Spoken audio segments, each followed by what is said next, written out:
नमस्कार। बहुत स्वागत है आप सभी दर्शकों का तुला राशि के लिए मई 2025 राशिफल के इस वीडियो में। महापरिवर्तन का माह मई 2025। जी हाँ, थंबनेल में मैंने ऐसा लिखा है क्योंकि मई 2025 एक ऐसा माह होने जा रहा है जिसमें 7 बड़े परिवर्तन होने जा रहे हैं आपकी गोचर कुंडली में। सबसे पहला परिवर्तन है देवगुरु बृहस्पति का, जो कि 14 मई को मिथुन राशि में गोचर करेंगे और मिथुन राशि में जाते ही देवगुरु अतिचारी अवस्था में आ जाएंगे। सूर्यदेव 14 मई को मेष राशि से वृषभ राशि में गोचर करेंगे। युवराज बुध 2 बार राशि परिवर्तन करेंगे। 7 मई को मेष राशि में आएंगे और 23 मई को वृषभ राशि में गोचर कर जाएंगे। राहु 18 मई को राशि परिवर्तन करेंगे और केतु भी 18 मई को ही राशि परिवर्तन करेंगे। और सबसे महत्वपूर्ण परिवर्तन है शनिदेव का।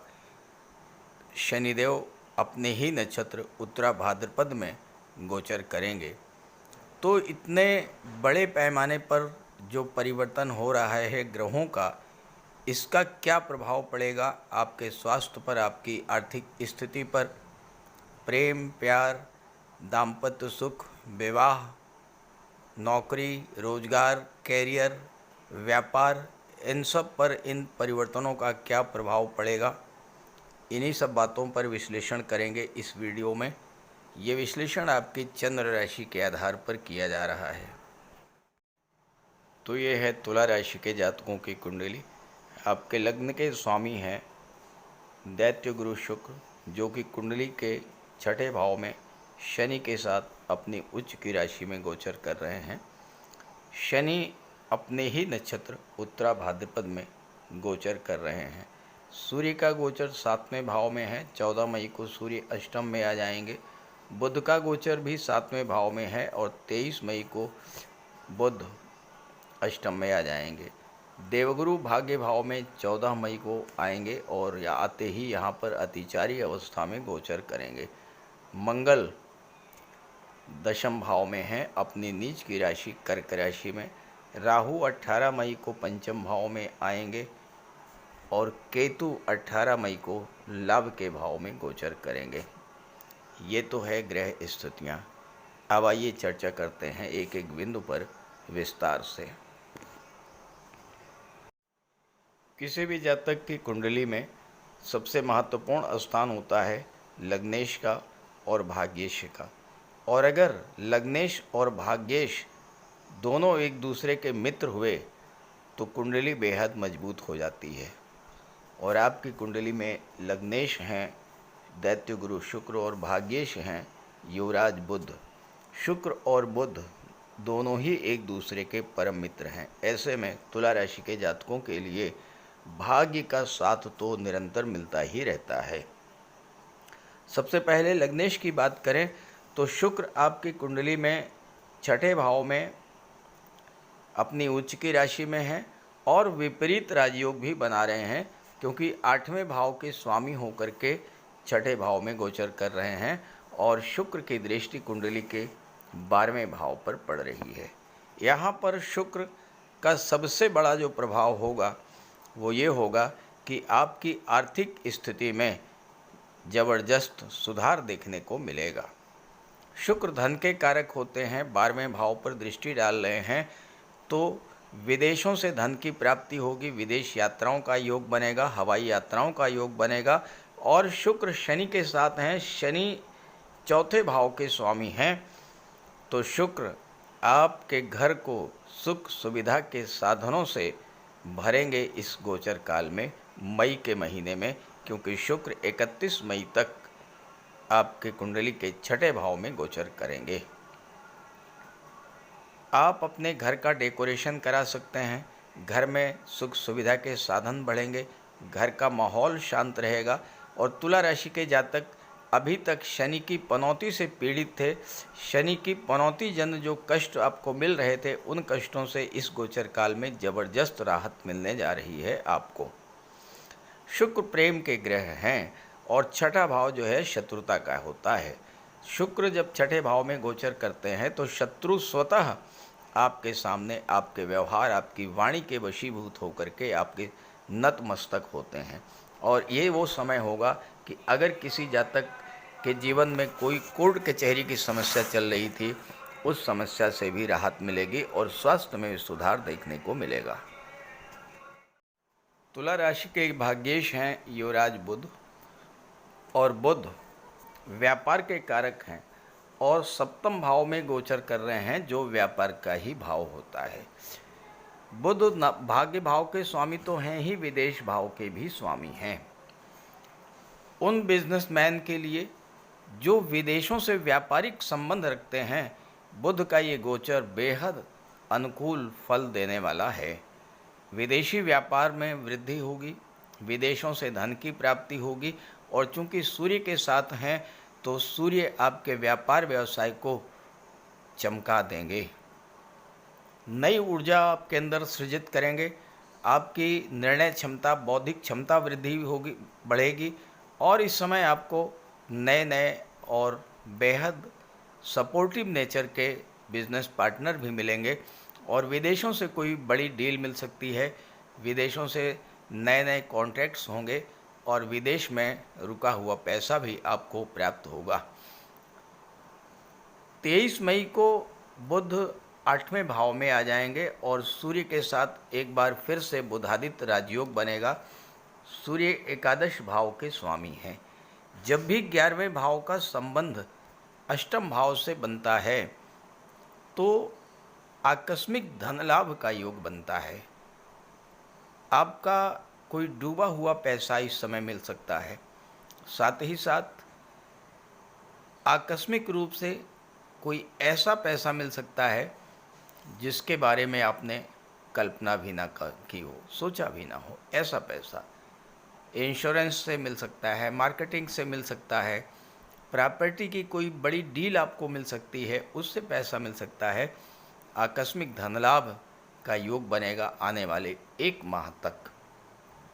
और चूंकि सूर्य और बुध की दृष्टि धन भाव पर भी पड़ेगी, तो धन भाव को जब प्रकाशित करेंगे सूर्य और बुध, तो इस समय आप धन का भंडार भी बढ़ेगा, धन का संचय होगा।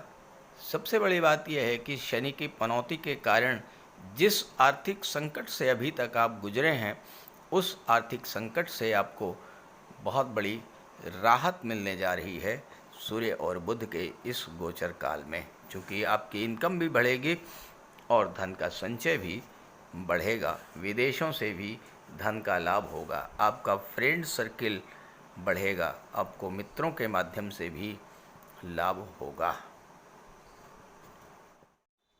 तुला राशि के जातकों के लिए जो सबसे महत्वपूर्ण गोचर है वो है देवगुरु बृहस्पति का।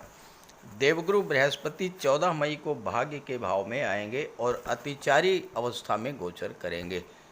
गुरु भाग्य के कारक होते हैं, संतान भाव पर दृष्टि डालेंगे। गुरु संतान के भी कारक होते हैं, तो संतान की प्राप्ति होगी, संतान की भाग्योन्नति होगी, आपके पिता की भी भाग्योन्नति होगी, और आपके लिए भाग्योन्नति का इससे बेहतर अवसर मिल ही नहीं सकता।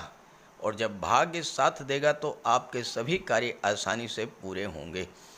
कार्यों का जो प्रतिफल मिलना चाहिए वह भी आसानी से मिलना शुरू होगा। यहाँ पर गोचर करते हुए गुरु की दृष्टि लग्न के भाव पर पड़ेगी। गुरु की दृष्टि में अमृत होता है। जिस भाव पर गुरु की दृष्टि पड़ती है उसे गंगा जल की तरह पवित्र कर देते हैं। तो आपका कॉन्फिडेंस लेवल बढ़ेगा, स्वास्थ्य भी बेहतर रहेगा। सूर्य की भी दृष्टि 14 मई तक पड़ेगी और गुरु की दृष्टि 14 मई के बाद पड़नी शुरू होगी। तो आपके कॉन्फिडेंस लेवल में वृद्धि होगी, आपकी निर्णय क्षमता बढ़ेगी, बेहतर निर्णय आप ले पाएंगे और जल्दबाजी में फैसले लेंगे, क्योंकि गुरु अतिचारी अवस्था में हैं। तो इस बात से आपको थोड़ा सा बचना होगा। आप पर जो परेशानियां चल रहे हैं उनको दूर करेगी गुरु की दृष्टि। लग्न पर गुरु की दृष्टि पड़ने से आपके बहुत से कार्य तेजी से बनने शुरू हो जाएंगे। तीसरे भाव पर गुरु की दृष्टि पड़ेगी तो आपके पराक्रम पुरुषार्थ में तो वृद्धि करेंगे ही, आपकी कम्युनिकेशन पावर को भी गुरु बढ़ाएंगे। तीसरा भाव डॉक्यूमेंटेशन का होता है और गुरु छठवें भाव के स्वामी हैं, तो यहाँ पर थोड़ा सा ध्यान रखना है कि किसी भी पेपर पर साइन करते समय आपको जल्दबाजी में साइन नहीं करना है, पूरी तरह से समझ करके पढ़ करके तभी आपको किसी पेपर पर साइन करना है। भाई बहनों से रिलेशंस आपके अच्छे होंगे और यात्राओं से भी आपको लाभ मिलेगा। पंचम भाव पर गुरु की दृष्टि पड़ेगी और यहाँ पर राहु का गोचर होगा 18 मई से। राहु पर गुरु की दृष्टि पड़ने से राहु के अशुभ फलों में कमी आएगी, राहु भी शुभ फल देने के लिए बाध्य होंगे और राहु जब शुभ फल प्रदान करेंगे तो राहु की दृष्टि पड़ेगी लाभ के भाव पर, तो आपकी इनकम में तेजी के साथ वृद्धि होगी और अचानक धन लाभ का भी योग बनेगा। छात्रों के लिए गुरु की दृष्टि वरदान से कम नहीं होगी, आपके संतान की वृद्धि भाग्योन्नति होगी, आपके पिता के रुके हुए काम बनेंगे और इस समय आप अपने रिलेशंस में भी नई ऊष्मा नई ऊर्जा का एहसास करेंगे। संतान के कैरियर की चिंता भी दूर होगी, तो फिर थोड़ी सी सावधानी भी आपको बरतनी होगी, चूँकि गुरु अतिचारी अवस्था में हैं और नवम भाव हमारे पिता का होता है, बॉस सीनियर्स का होता है, तो पिता बॉस या सीनियर्स के साथ रिलेशंस को लेकर बेहद सावधान रहना होगा। हो सकता है उनकी कोई बात आपको अच्छी ना लगे, तो भी आपको शांत रहना है और जल्दबाजी में किसी तरह का कोई निर्णय आपको नहीं लेना है, क्योंकि जल्दबाजी में निर्णय लिया गया तो आपको हानि हो सकती है। शनिदेव तुला राशि के जातकों के लिए प्रबल योग कारक हैं और शनि का गोचर जो वर्तमान गोचर है वो आपके लिए बेहद अनुकूल है, क्योंकि शनि अपने ही नक्षत्र उत्तरा भाद्रपद में गोचर कर रहे हैं। अभी तक जो शनि आपको कष्ट दे रहे थे वही शनि अब आपको बहुत अच्छे फल प्रदान करेंगे, क्योंकि कुंडली के तीसरे भाव, छठे भाव, 10वें और 11वें भाव में शनि बहुत अच्छा रिजल्ट प्रदान करते हैं। छठा भाव कुंडली का वो भाव है जो जीवन में चल रहे संघर्षों और चुनौतियों को दर्शाता है। शनि उत्तरा भाद्रपद दोनों की संयुक्त ऊर्जा का प्रवाह छठे भाव में होगा, तो छठे भाव से संबंधित समस्याओं का हल मिलना शुरू हो जाएगा।